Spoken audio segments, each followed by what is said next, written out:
YouTube Studio monetization on. Where's that going to? Oh yeah.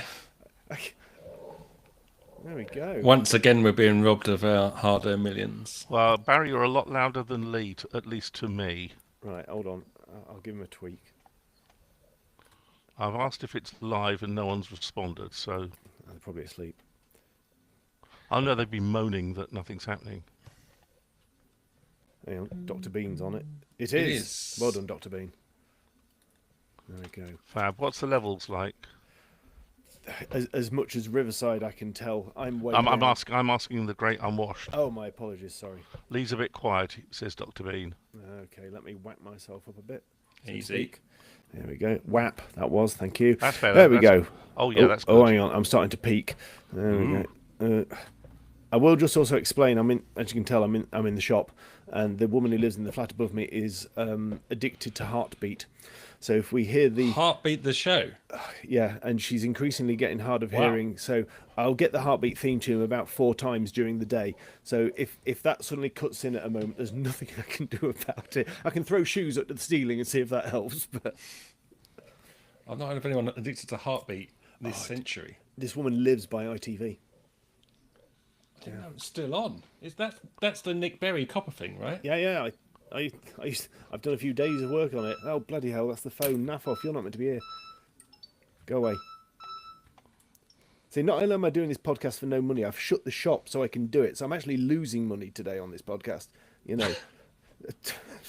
It's all right, the monetization's on. So Yeah, obviously, I'll look forward to that. the royalty check should come in next Friday, I imagine. It'll squeeze its way through the letterbox. Check with King Edward on it. Right. Oh, I can't find my stories. What's going on? I did repost everything onto Thingy. Yeah, that's ruined it for me. Where are we? Oh, Well, looking down. That's Phone bloody grateful, isn't it? UK back into. Where are God. we? This desk really echoes. Well, that was FT as well, wasn't it?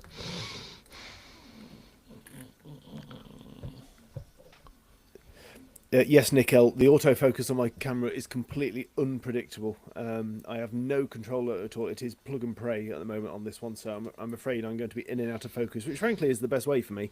I feel out more than in. It does appear to have completely wrecked your hairstyle. No, that's age, but Oh, and also being so near to the floor, so I can look at this pigging microphone. There we go. Right. I'm impressed there's that many listeners actually have managed to switch days and times. It's an impressive effort. how many have we got live? Do we know? 6. That's not bad. No, I'm joking. I don't know. Be nothing to the moaning we get tomorrow. Yeah. Brace. We'll be cancelling their Patreon subscriptions. The sad group. No, the deeply sad group. Cough, cough. Right. What the hell? Oh no, that's that. Right.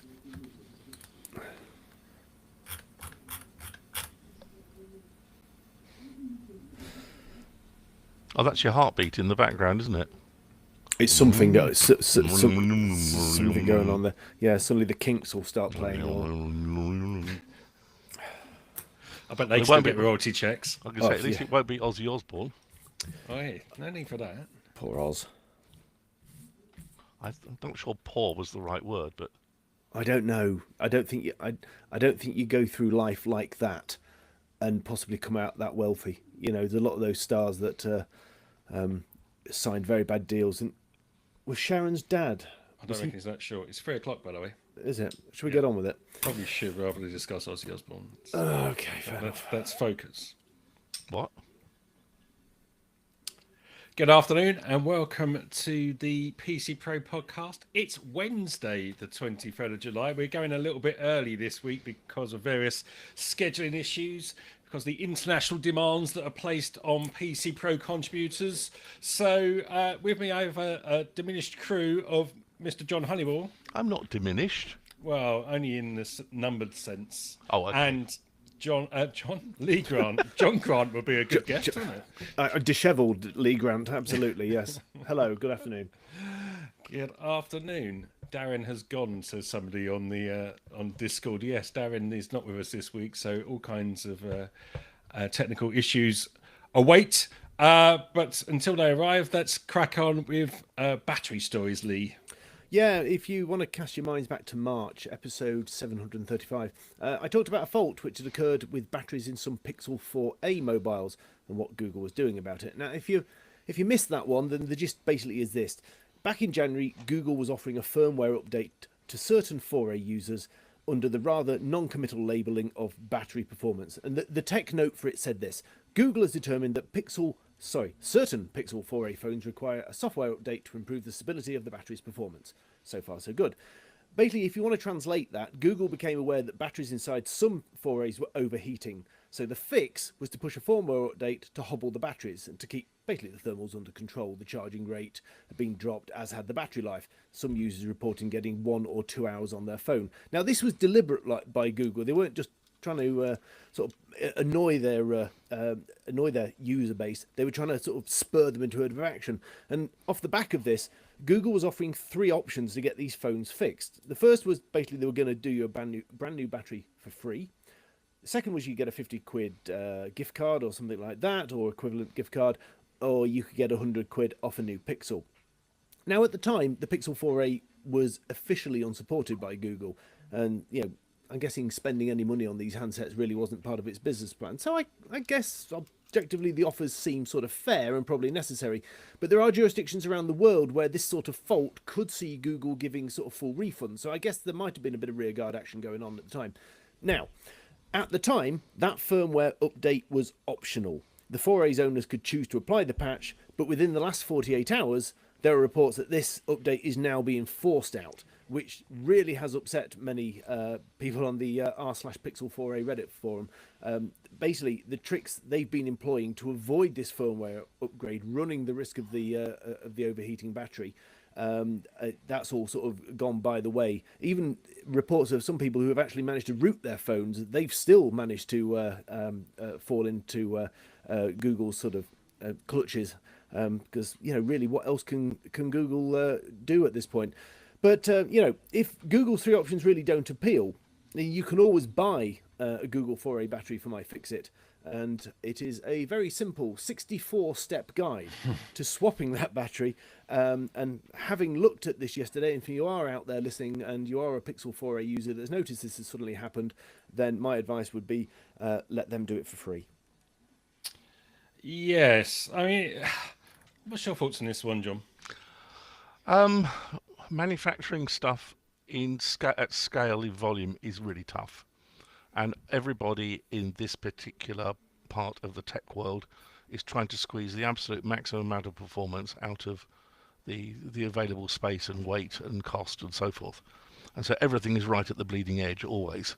And the nightmare scenario for a manufacturer, it doesn't matter who it is, whether it's Apple, Samsung, Google, whoever, is you get something wrong and you end up with batteries that overcook themselves or grow or expand, or absolute disaster, they catch fire, and this is total nightmare scenario, because recalls at almost a global level it just runs into tens of millions or hundreds of millions of dollars of cost. So I don't know the specific details of this patch that they've been doing, but it would be tempting to suggest that maybe they're tweaking some of the algorithms around battery charging, for example, or power management, to try and temper things down a little bit. Maybe they discovered in time that with the wear and tear on the batteries that things were getting a little bit close to the edge, and that this was starting to ring alarm bells. And we've said many times before, batteries like this kind of technology, they age over time. And you cannot expect 1,000, 2,000, 3,000 recharges and to still be at 100% full. That's just not how the chemistry works. One day, maybe, hopefully, before I get too many grey hairs, we will have little portable fusion reactions in the back of our phones. But until then, we have to put up with the current technology and and accept that it only feels like a fusion reaction when they get hot in your pocket. So I can see what they're doing. I can see what they are wanting to avoid here, and offering people upgrades and so forth is, trying to stop this spiraling out of control into something that is way worse reputationally and financial nightmare.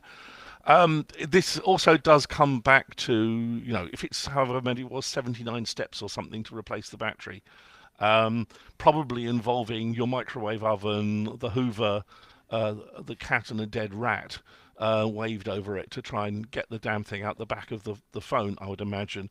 And I do come back to the what we've previously said at the Church of the Lee Grant in previous episodes, that if you want repairability, there are some players out there, and our favourite out there is, of course, or my favourite at least, is Fairphone, where you can just whip the back off, pull the battery out, and swap it for something else. Little side note: the Fairphone 5, which until recently was the flagship model, now being superseded, I think it's down to 419 quid in their store, down from 600 odd quid.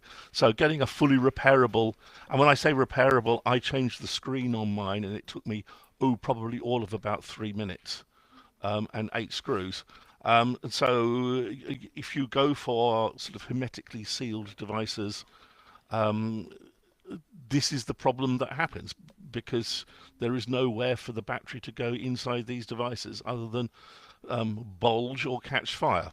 That's a bit like a halt and catch fire on old CPUs, isn't it? Can I just say on behalf of the PC Pro podcast, we do not recommend putting your phone in a microwave. It was a figurative there are sometimes some very very amazing sort of torture weapons that you need to take these things apart. He's not. To be fair, he's not far off with these things. You need to generate a lot of heat to get some of these glues apart, and it'd be nice if you could microwave them sometimes, because it's probably safer than trying to hit it with a 400-degree air gun. Yes, and listen to Uncle John. Don't go and put your phone in a microwave oven. It was a figure of speech. Yeah. But I mean, the sort of point here is that, like you said, this is going back a few generations. 4A must be now 3 or 4 generations old. So it is an aging phone. That said, Google has made a big play of we're going to support your phone for 5, 6, 7 years. It's not unreasonable for owners to expect a phone to continue working at the best of its capability for that length of time. And Google, as Apple found before it when it tried a similar trick, or trick's the wrong word, but it deployed a similar method a few years ago and ended up in 3 or 4 lawsuits. It's hard to imagine this one won't end up the same way, isn't it? I don't know, because I think there's a difference between slowing your battery down to try and sort of upsell, and actually identifying and being quite open about the fact that there is a battery problem, and just trying to make the device safe, but then offering a free swap. I think possibly there are 2 different issues here. John sort of hit the nail on the head there, that half the problem is these generations of certainly the early Pixels, I had a 3A, and they are just not built for repair in any way, shape or form, and it's a nightmare to get in there. So Google are, they're not creating easy work for themselves here. But the 4A particularly, just going back to what you're saying about sort of people loving certain handsets and phones, the 4A was the last of the miniature sort of Pixels. They've all got a bit bigger since then. They've grown a bit. So that, looking through some forums as I was yesterday, trying to sort of gauge people's opinion, there's a love for the 4A purely because of its size, not necessarily sort of what it does. It really is. People like the smaller phone, so there's I think people feel quite moved to keep it going, possibly more than they would, because I can see very easily if we were talking, for example, we were talking about an iPhone 4, people wouldn't be really bothered getting that fixed, etc. So I sort of applaud Google for what they're doing, and obviously not enough people have taken care of it. They haven't really sort of said why, apart from the basics, why it's happening. There was a story early on about people that were using some very sort of nice scanners were working out that the battery makeup inside was obviously very different. You know, it said Google on the outside, but what was on the inside was slightly different, and it was a couple of manufacturers or sub-manufacturers of Google that had a problem with some of their cells. But it would seem like now potentially that they're just sort of blanket bombing everyone. But but you know, like I say, if you are listening to this and you've got one, just let Google sort it, because the risk of you breaking it, doing it yourself is, trust me, you don't want to do that. And let's not forget, you know, the difficulties of production engineering over the life cycle of a product. It's entirely possible. I'm speaking entirely hypothetically here, but building upon what Lee has just touched on, is it's entirely possible that the first 6 or 8 months of production of the battery pack came from one supplier or a couple of suppliers, and they swapped suppliers. Maybe the yields weren't good, maybe the price went up, maybe they found another source. There's all extremely legitimate reasons for changing components out during the life cycle of a product, but then you hit the problem of how have you got the life cycle testing and stress testing on this replacement part, or are you kind of dropping it in with a bit of a wing and a prayer and a hope that it's all going to be okay? And this is absolutely the stuff of nightmares. And keeping the supply chain running is a multi-dimensional exercise that fortunately most of us don't even see at all, and certainly the proverbial person on the Clapham omnibus neither sees nor cares about, but they are real major issues, and sometimes these problems emerge only over time, when you have a population density of product out there that's big enough to do any kind of statistical analysis on, and you've now got 24 months of recharging on these battery packs, and you are now starting to see a problem, and you know, and the whole thing just compounds underneath you, and it often just feels like it's running away from you. Well, to rather underline John's point about the difficulty of this, Google's not the only one to be suffering battery problems at the moment, Lee. No, this is very true. The power bank manufacturer Anker, who we've covered many times, have been Hot Hardware, I think, several times. Literally.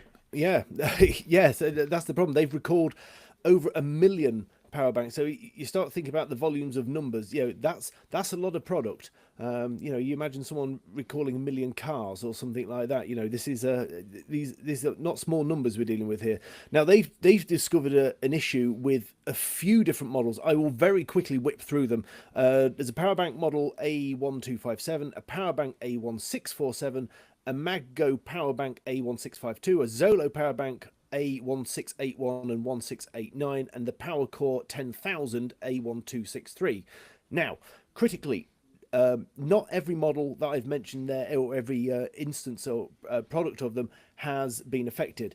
There's also a little bit of confusion about the dates of manufacture and also where in the world they were sold. So the sensible thing is to pop onto the Anker site for a serial number check. And as I'm running the show today, I shall put some show notes in so you can click on some links and have a look at that in your own time. Anker has dedicated some pages to the recall.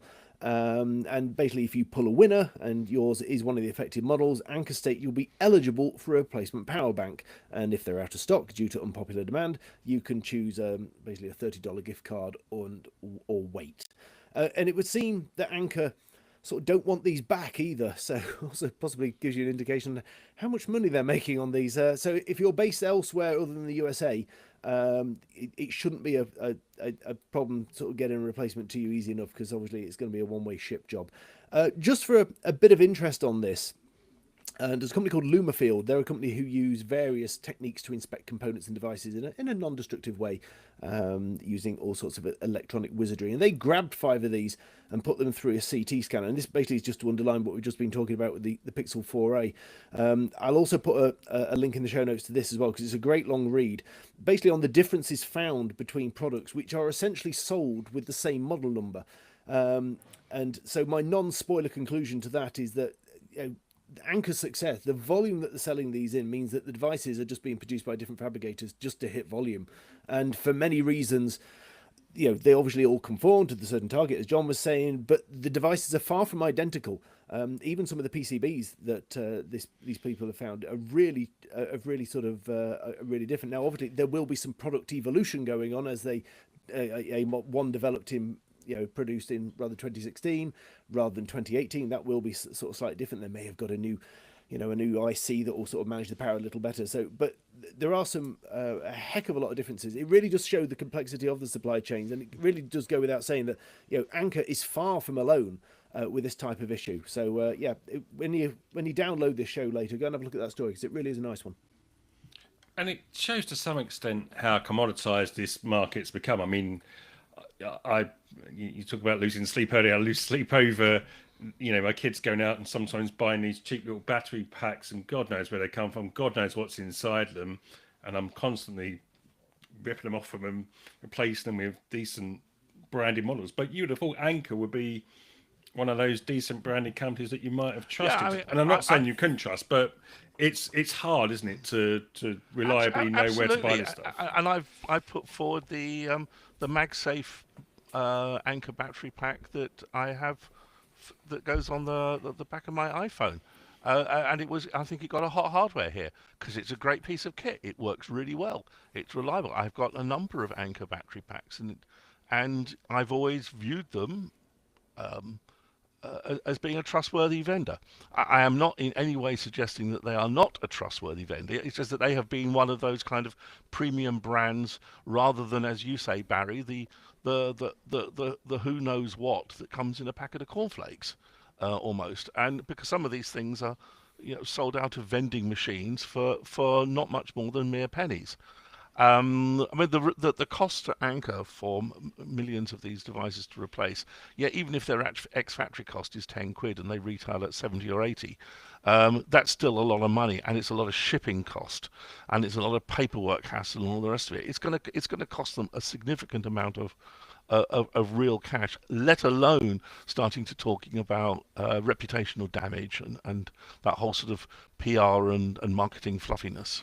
And you also know it's serious when a company issues a product recall, because that starts to get into a legal territory there, because they actually sort of, there are certainly my previous experience in food, if you issue a product recall saying, we've got a problem with a ready meal or something, there are legal frameworks that you have to apply to get this done, and you have to advertise in a certain way. So product recalls are not to be taken lightly, because as we know, when there's a slight issue, a company will often say, oh no, we've had so few of these, we hadn't really noticed it, and they will desperately try and hide it and hope that the problem goes away. But if they actually publicly put their hand up and say, actually, we've got an issue, we need to publish this out, they're taking it very seriously, because they have to. Nick L commenting on Discord, and you can join us there normally every Thursday at 1 p.m. at PCPro. I always get this wrong. PCPro.link/Discord. He says, and something like that. Take that down, everybody. Write it down. That'll be fine. Nick says, all the battery packs you get as freebies at trade conferences or what have you are always terrible and should be made illegal. They're such a waste of materials. I absolutely second that. The amount of absolute junk I've been given at press conferences is... and that's just the material in the PowerPoint slide decks. Absolutely.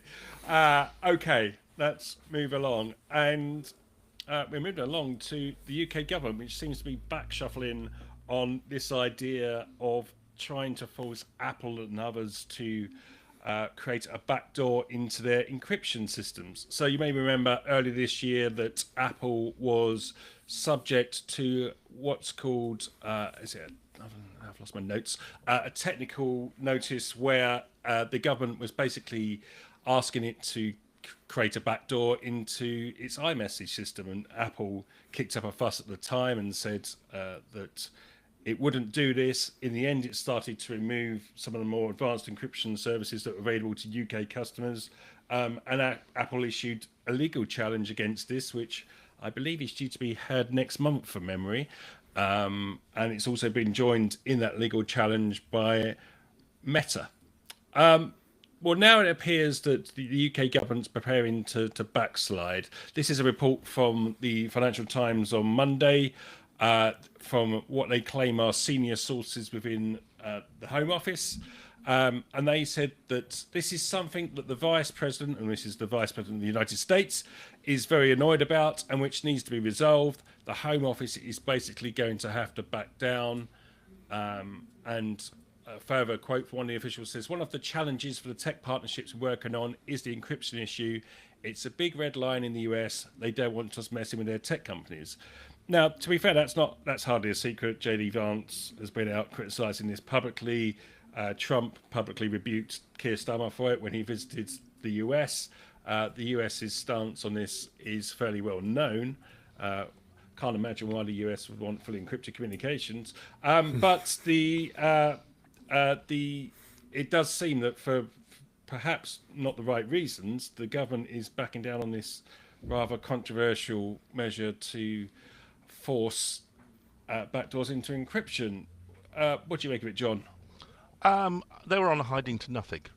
It was never gonna be done, and Apple quite clearly said they were never going to put backdoors in for anybody. Now, we can all sit here and stroke our beards and say, yeah, but what about the NSA? What about American spooks and so forth? Are there backdoors in there that are special for them?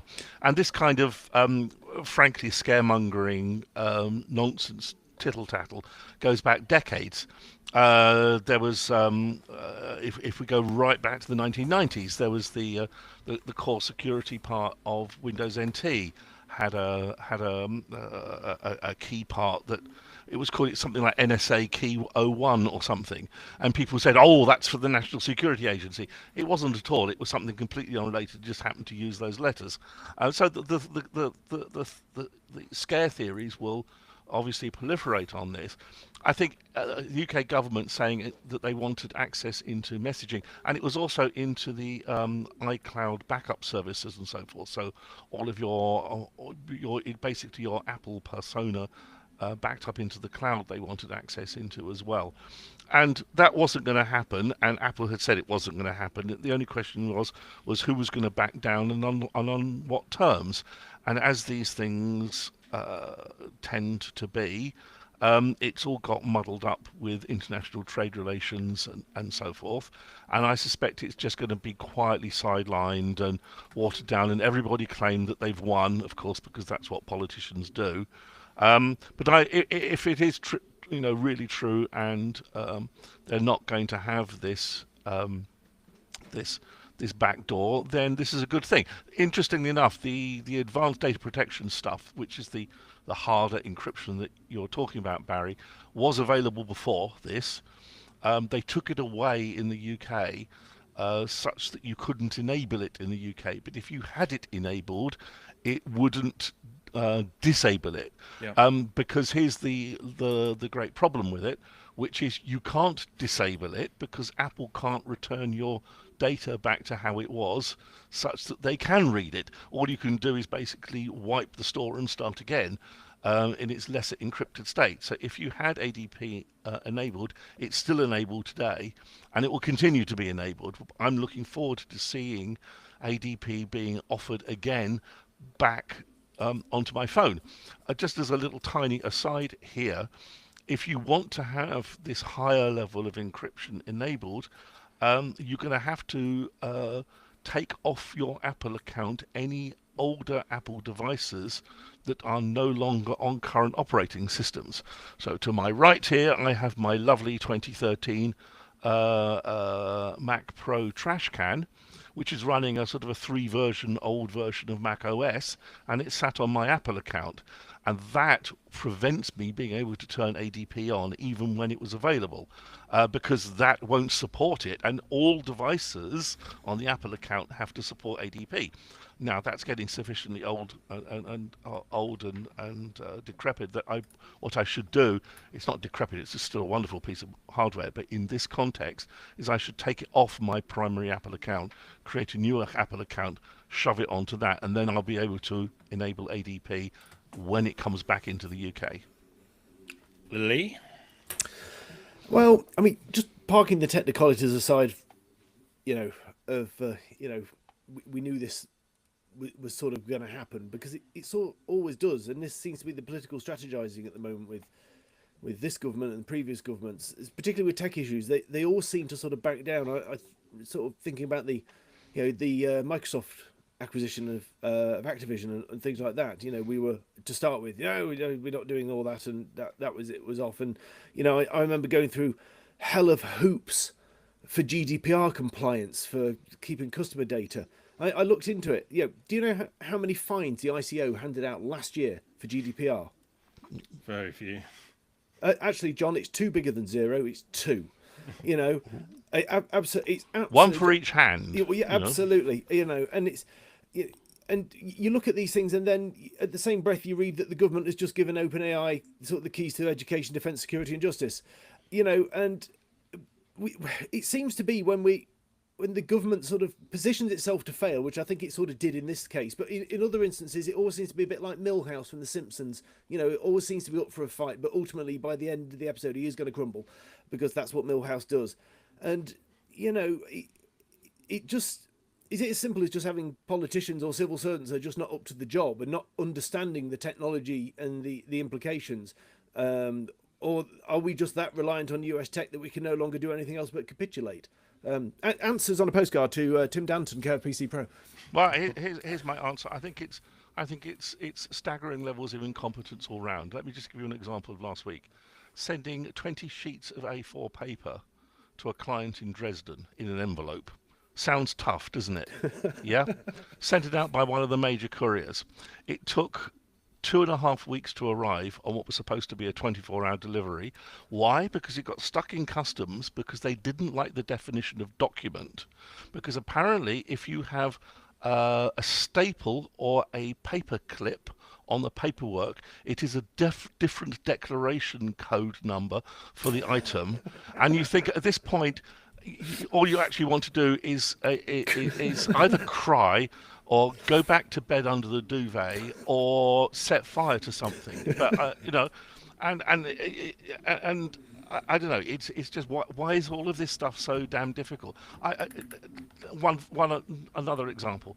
Friday, I've got a quick hospital appointment for something, and Adam Brooks sent me this pre-appointment questionnaire to fill in. And it had down my registered primary contact, alternative contact to me, and it was my dear mother who died 20 years ago, and it had my registered address of where I used to live 25 years ago, and you think, what data set is Adam Brooks using to generate this?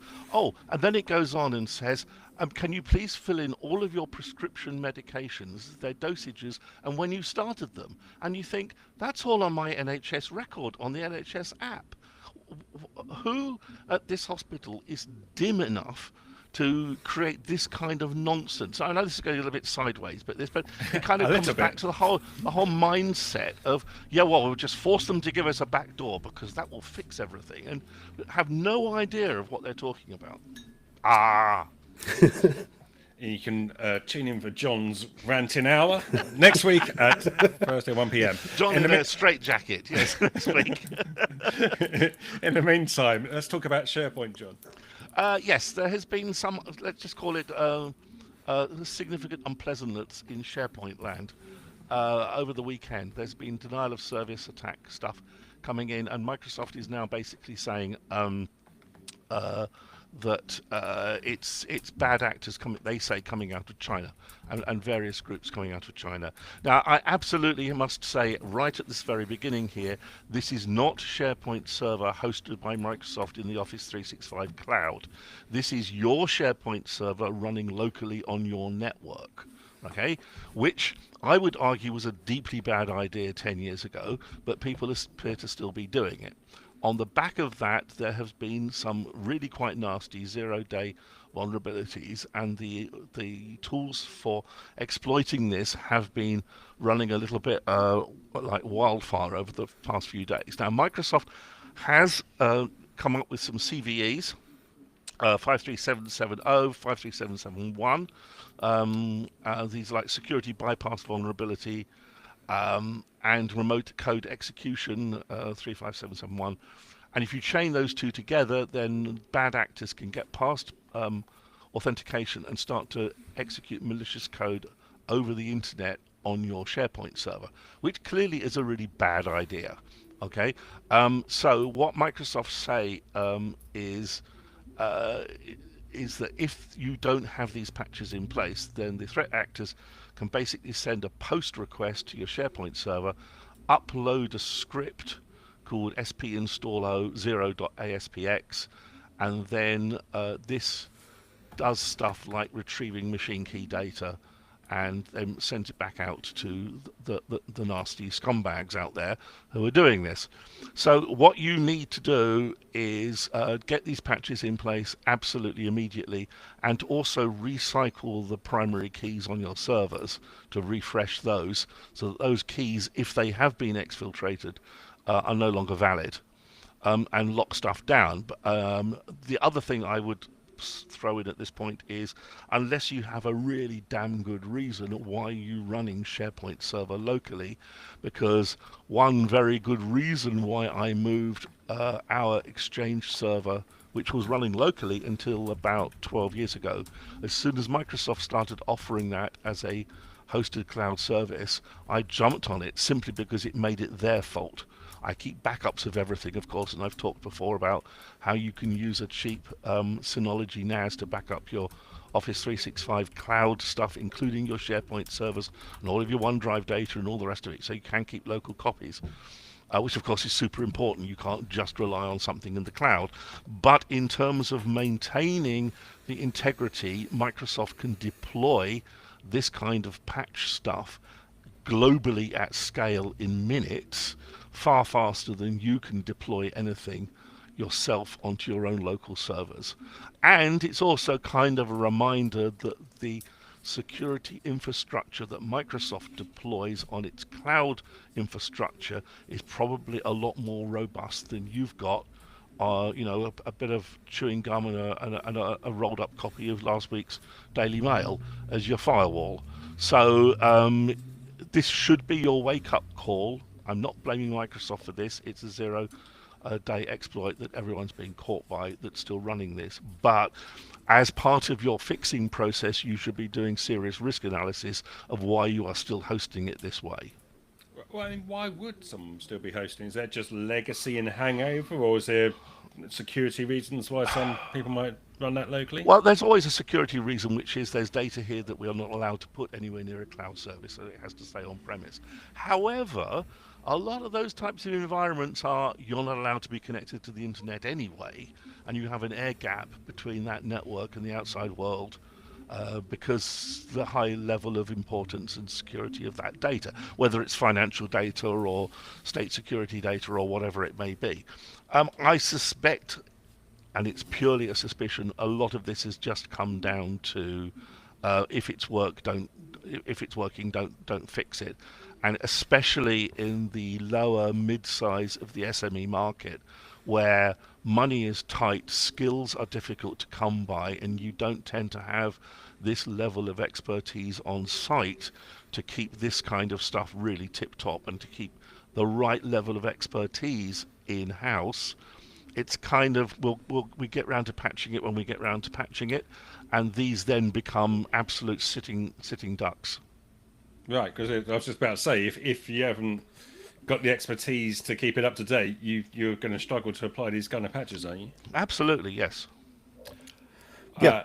Go on, Lee. Sorry. No, I was just saying it is a lot of apathy. I mean, I'm blessed constantly that I never went into business computing support, but I know people that do, and there are people that are probably their phones will be ringing at this moment to try and sort this one out, because the guy that's looked after them for 25 years, that he bought those servers years and years ago, and they've always been good, and they're still running SharePoint 2016, and there won't be a problem. He's probably gone to ground, and someone else is picking up the mess. But there's, as John was saying, when you get to these smaller businesses that they want to run certain bits of technology, and the person that set it up has gone, and it sort of just works. There is that crossing of the fingers that nothing is going to break, and it really is a problem. And I think I wonder, looking at the timelines, because just sidetracking on the timeline here, this is really quite odd, because the original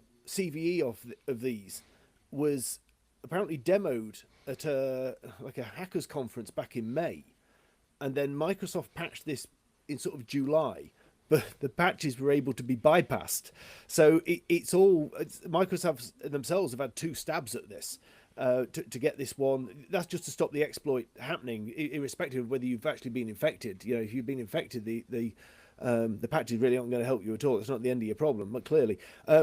What's interesting is Microsoft are not issuing patches for SharePoint 2016. So I wonder if there is a bit of impetus from Microsoft to not fix things and to try and get people moving along and onto something new and something different. Again, going back to what we say in our top story about how long do you support a product, and there will be some very, very old SharePoint installations out there, and people will not have a clue that this has happened. And it might even sound fairly crazy to say there may be SharePoint server installations out there that companies aren't even terribly aware that they've got. I mean, I know it's the apocryphal story of we opened the broom cupboard and found a SharePoint server in there, but I'm sure some of that is actually based in truth. Yeah, but I mean, back in the days when I was doing SME sized and more the medium enterprise side consultancy, some of the absolute shocking horrors that I found was really enough to make your toes curl. It indulged me for 30 seconds. Was called in because the Exchange server had failed over to its backup, but all the mailboxes had gone, and it turns out they hadn't actually installed the shared storage. Because the financial director decided that the invoice was too big and cut that off. So the guy came along and installed 2 servers with no shared storage. So it failed over from one server to the other server, and all the mailboxes were still on the first one.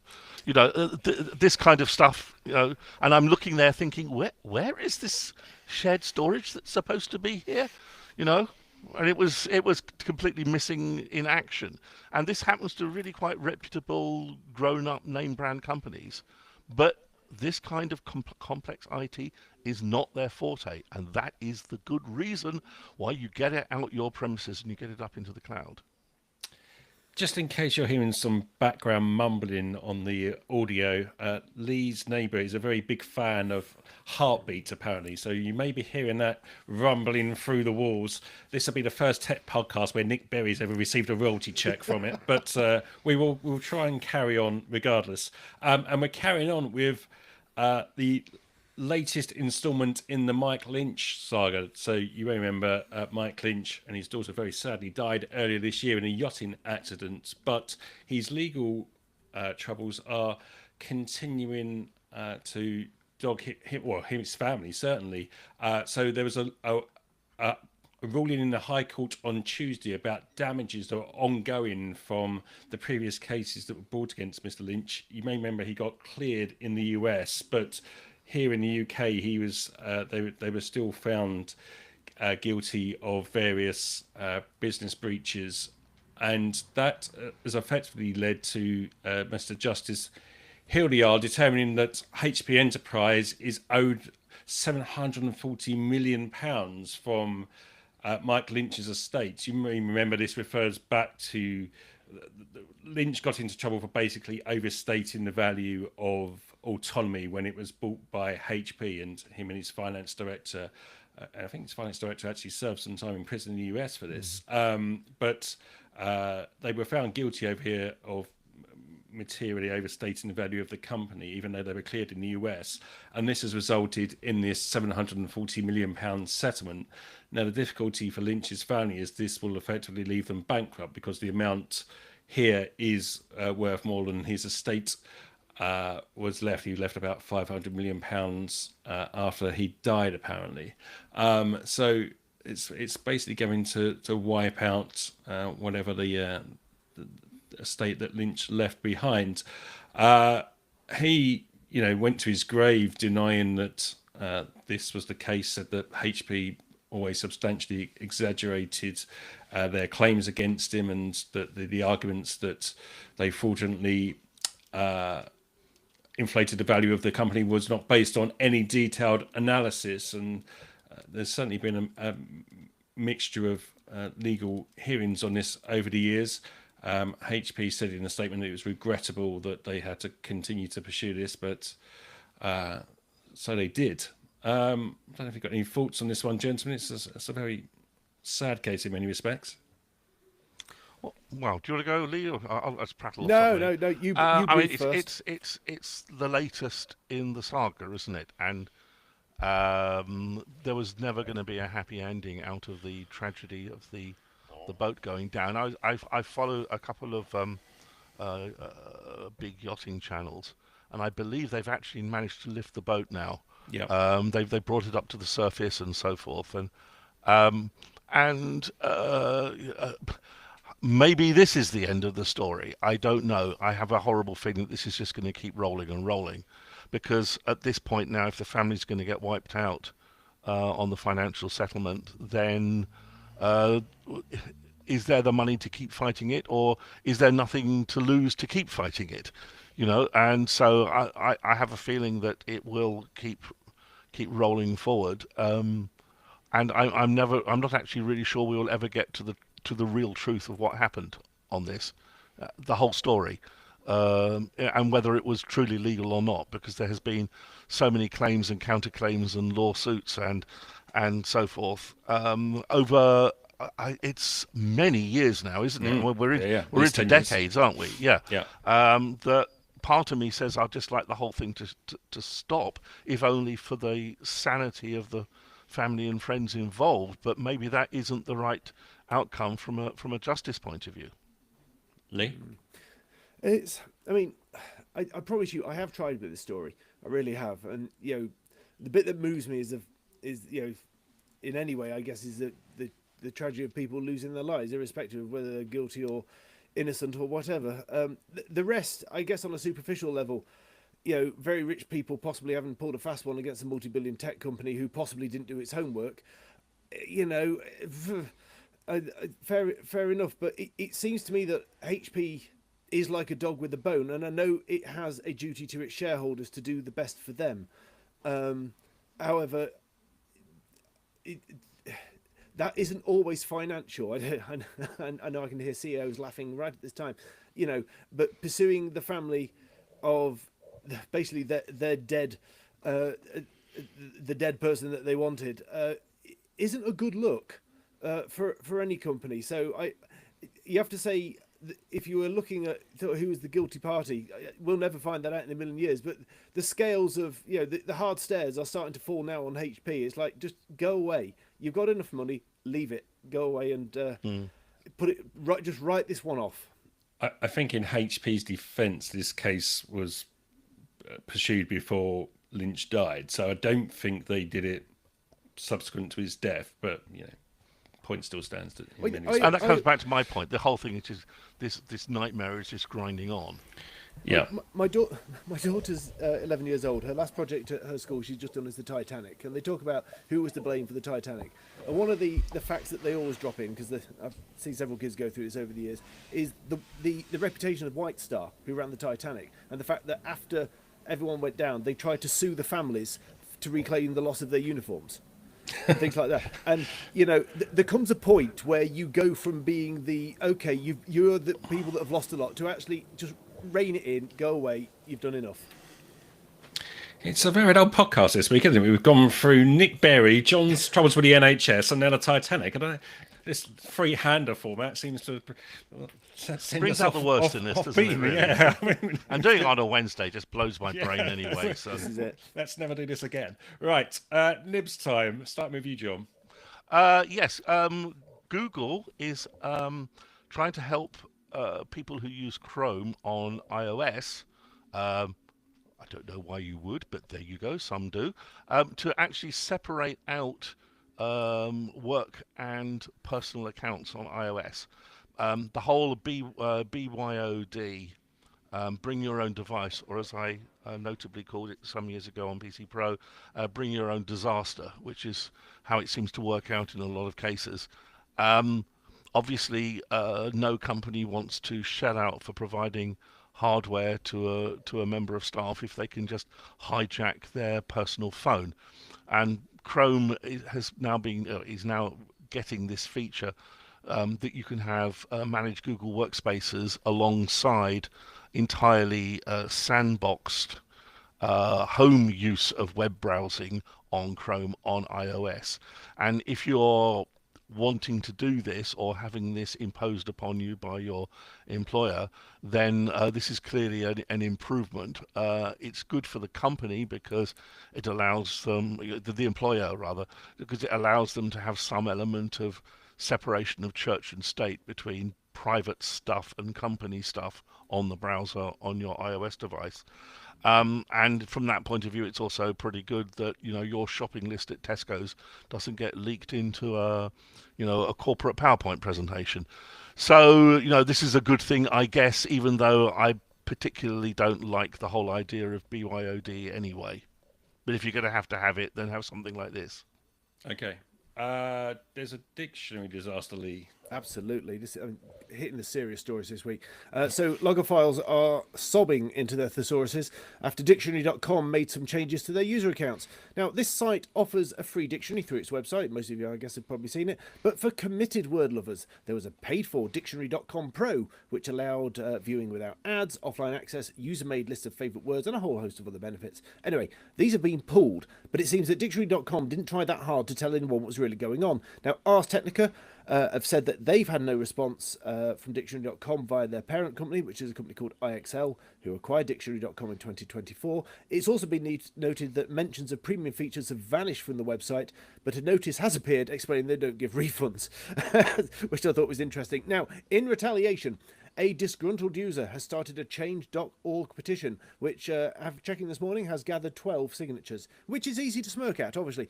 But the point of this petition is a discussion about the rules and regulations about stopping app developers from deleting user data and basically increasing transparency. I think that's something we probably all could agree with. Now, the petition now at the moment has one comment, which is from Bob in Fremont, who says, "I stand with you nerds." So thanks, Bob. It's good to have you with us. Who'd have thought dictionary.com would be lost for words as well, but there we go.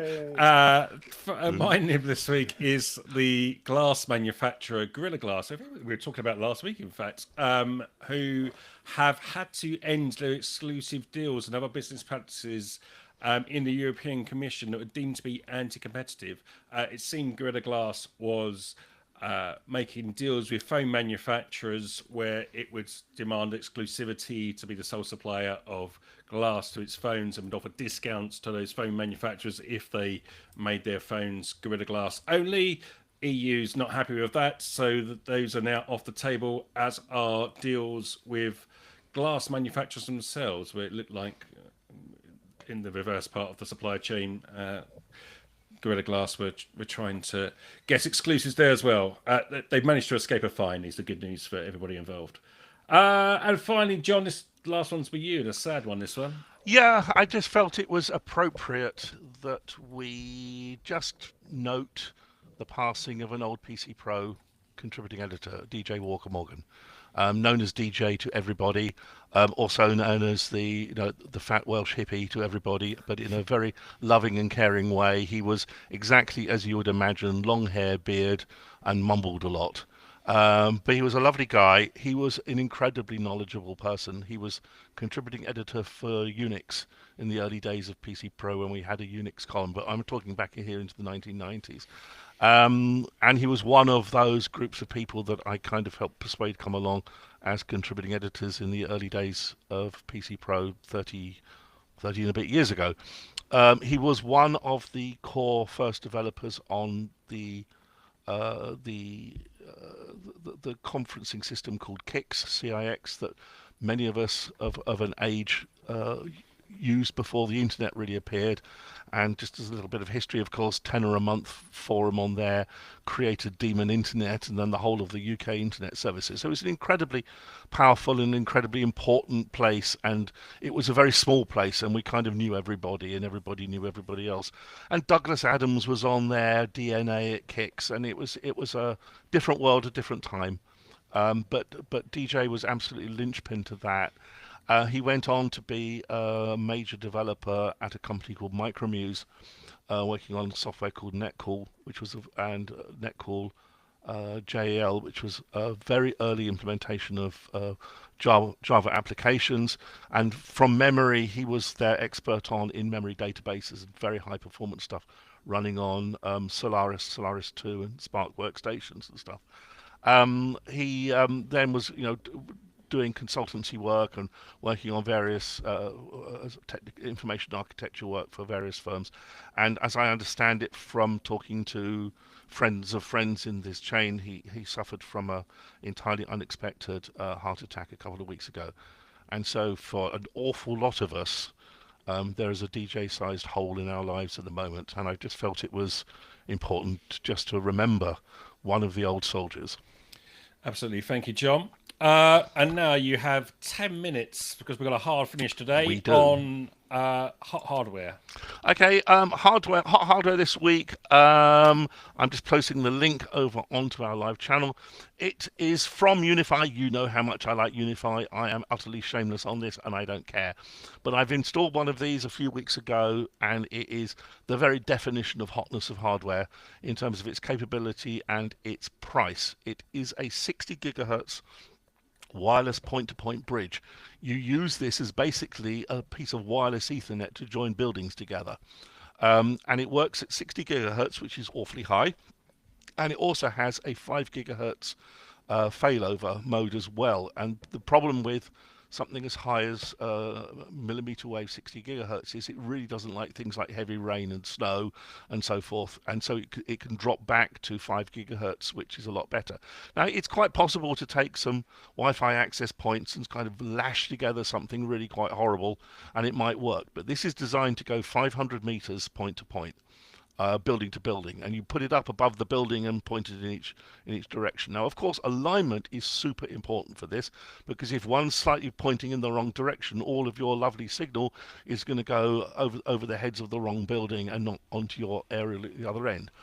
And if you look at the specs there, you will see that there is the blue LED ring around it, which is actually multicolored. And when you put it into alignment mode, it shows red and green on the various quadrants of the circle, helping you align it to the other one. And so you make sure you get a full set of green ring at both ends, and then you are then connected. I've had this up and running, and it is absolutely the dog's doodly doos. It is connected here. I've got a 100% link quality. I have a connection speed over the 6 gigahertz link of 1.75 gigabits per second of user data. So this is nearly 2.5 gigabit Ethernet speed over wireless. It's certainly faster than 1 gigabit Ethernet speed. And if you want to go much faster than that, you really need very specialized kit, or dig up the concrete and start putting fiber in place or something like that. So this is really useful when you want to join two buildings together that maybe goes over a car park where you don't have the rights to dig into the car park. And that's exactly what I've done between two of our buildings down on the industrial estate. It's been 100% reliable. I'm running it over about a 25 meter distance between the two buildings. It's absolutely spot on. In the box, in the kit, for your grand sum of £474, including VAT, so it's 395 ex VAT. You get two dishes, one of which you set up, they're identical, but you set up one as a master and one as a slave. You get two PoE injectors, because these things require power over Ethernet to power them. If you have PoE switches, the injectors are not necessary, but they're there in the box. And you get the mounting clamps and so forth, and it's designed to mount onto a vertical pole that you would typically have on the side of a building. Setting up, absolute piece of cake, just works, just reliable, and it goes, frankly, like a scolded cat.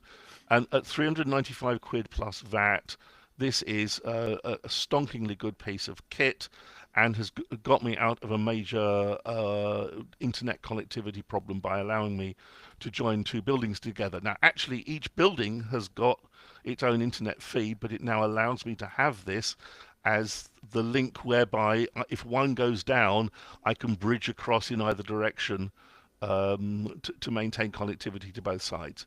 And, I think it's great. In fact, I must confess, I'm actually moderately tempted to get another one of these and put it between the garden garage in my garden and the side of the pub next door, so that I can then have my own connectivity rather than using the pub's ADSL connection, because why not?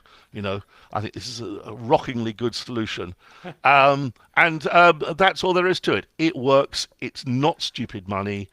You do need to have Ubiquiti Fabric Controller to run the networking control fabric, but you don't need hardware for that. There is free software you can download and run on Windows if you want to do it that way, or you can rent a cloud service from Ubiquiti for a couple of pints of beer a month or something to do that, or run your own hardware to run that service. Oh, somebody at the door. And I think it's great. Any questions, gentlepersons? What's the range on this thing? They claim 500 meters. Wow.